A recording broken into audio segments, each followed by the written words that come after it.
శ్రీకృష్ణుని పుట్టుక ఒక అద్భుతం అని చెప్తారు. అసలు ఈ జన్మాష్టమికి శ్రీకృష్ణుడి పుట్టుకకి ఉన్న సంబంధం ఏంటి?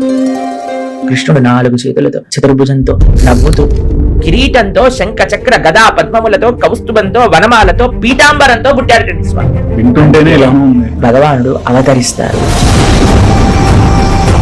వసుదేవుడు ఇలా శ్రీకృష్ణ భగవాను ఎత్తుకున్నాడు. వెంటనే వాళ్ళకి కాళ్ళకి వేడీలు వేస్తున్నాయి అన్నమాట. అవన్నీ చేతులకి వేసుకున్నాయి, అన్ని తెగిపోయాయి. ఇంత క్రూరమైన భటులు ఉండేవాళ్ళు, వాళ్ళందరూ నిద్రపోయి. మీకు విషయం తెలుసా అండి, ఏ క్షణమైతే మనం భగవాను పట్టుకుంటామో ఆ క్షణం మనకి కర్మ, సంసారం అనే బంధములన్నీ కూడా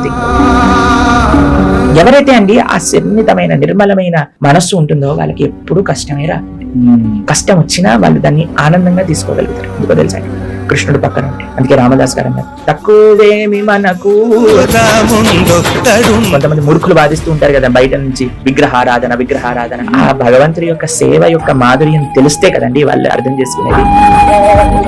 బాగా వర్షం పడుతుంది, అసలు యమునా నది పొంగి పొర్లుతుంది అనమాట. యమునా నది ఇలా దారిచ్చేసింది. 2 వైపుల నుంచి యమున ఇలా పైకి వచ్చేస్తుంటే వసుదేవుడు అలా నడుచుకుంటూ వెళ్ళిపోతుంటే పైనుంచి వర్షం పడుతుందని ఆదిశేషుడు వచ్చి పడగలు విప్పి ఒక్క చుక్క కూడా కృష్ణుడి పైన పడకుండా ఇలా ఆదిశేషుడు వెనకాల నుంచి నడుస్తూ గోకులానికి తీసుకెళ్ళాడు.